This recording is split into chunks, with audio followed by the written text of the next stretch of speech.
அஸ்ஸலாமு அலைக்கும். Hello all, welcome to ரிஃபைஸ் டெய்ரி. போஹா கட்லெட், அவல் வச்சு கட்லெட் எப்படி செய்கிறதுன்னு பார்க்கலாம். அதுக்கு நான் இந்த சைஸில் ஒரு உருளைக்கிழங்கு எடுத்திருக்கேன். இது நல்லா கழுவிட்டு நாலாக கட் பண்ணிக்கணும்.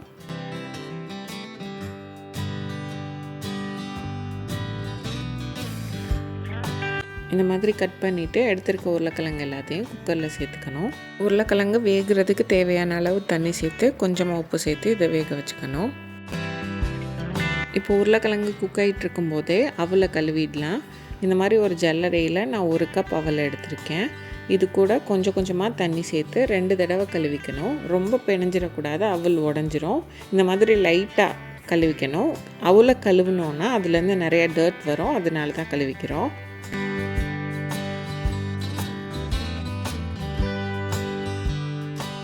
இந்த மாதிரி கொஞ்சம் கொஞ்சமாக தண்ணி சேர்த்து கழுவலைனாலும் ஜல்லடையில் வச்சுட்டு டைரெக்டாக டேப் வாட்டர்லேயே நீங்கள் கழுவிக்கலாம்.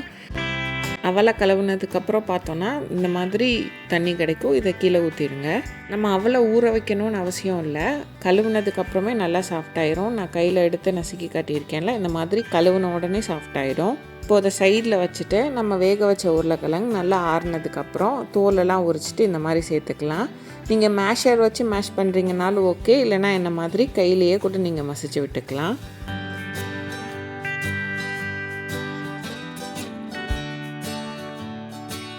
கையில் மசிக்கிறீங்கன்னா உருளைக்கிழங்கு ஆறி இருக்கணும். சூடாக இருக்கும்போது கையில் வச்சு மசிச்சிடாதீங்க.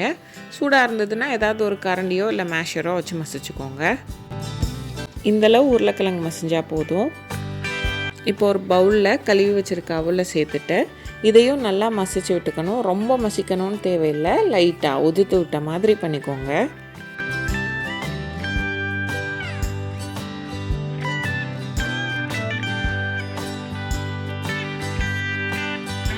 அவல் இந்த அளவு உடஞ்சி வந்ததுக்கப்புறம் இது கூட மசிச்சு வச்சுருக்க உருளைக்கிழங்கு, ஒரு மீடியம் சைஸ் வெங்காயம் சின்ன சின்னதாக கட் பண்ணியிருக்கேன், அதையும் சேர்த்துக்கணும். இது கூடவே 1/4 கப் ஃப்ரெஷ் பச்சை பட்டாணி வேக வச்சு சேர்த்துருக்கேன். 2 பச்சை மிளகா, கொஞ்சமாக மல்லி. இப்போ அதுக்கு தேவையான மசாலா எல்லாம் சேர்த்துக்கலாம். 1 டீஸ்பூன் மிளகாய் தூள், தேவையான அளவு உப்பு, 1/2 டீஸ்பூன் கரம் மசாலா, 1/4 டீஸ்பூன் ஜீரகத்தூள். இது கூடயே உங்களுக்கு இஞ்சி பூண்டு பேஸ்ட் வேணும்னா நீங்கள் ஒரு 1/2 டீஸ்பூன்லேருந்து 1 டீஸ்பூனுக்குள்ளே சேர்த்துக்கலாம். இப்போ இது எல்லாத்தையும் கை வச்சு நல்லா பிசைஞ்சு மிக்ஸ் பண்ணி விடணும்.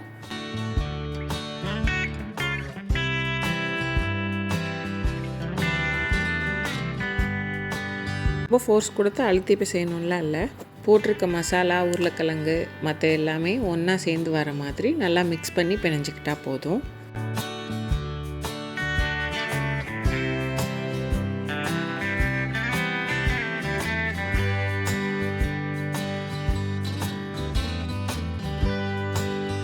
இந்த மாதிரி எல்லாம் ஒன்று சேர்ந்து கலந்து வந்ததுக்கப்புறம் இதுலேருந்து கொஞ்சமாக எடுத்து கையில் வச்சு ஒரு பால் சைஸில் உருட்டிக்கணும்.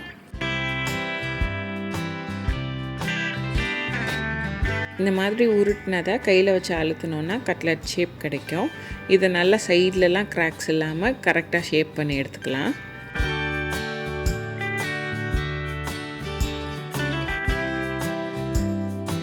இந்த மாதிரி மற்ற எல்லாத்தையும் ஷேப் பண்ணி எடுத்துக்கிட்டேன். எல்லாத்தையும் ஷேப் பண்ணி எடுத்ததுக்கப்புறம் ஒரு பேனில் இதை பொரிக்கிறதுக்கு தேவையான அளவு எண்ணெய் சேர்த்துக்கணும். உங்களுக்கு டீப் ஃப்ரை பண்ணணுன்னா நீங்கள் டீப் ஃப்ரை பண்ணிக்கலாம். நான் ஷாலோ ஃப்ரை தான் பண்ணியிருக்கேன். எண்ணெய் நல்லா சூடானதுக்கப்புறம் ஷேப் பண்ணி வச்சுருக்க கட்லெட் எல்லாத்தையும் பொரிச்சிடலாம்.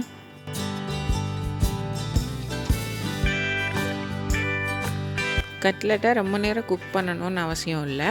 ஆல்ரெடி எல்லா வெஜிடபிள்ஸும் குக் ஆனதுனால இது ஒரு 3 to 4 மினிட்ஸ் குக் பண்ணால் போதும்.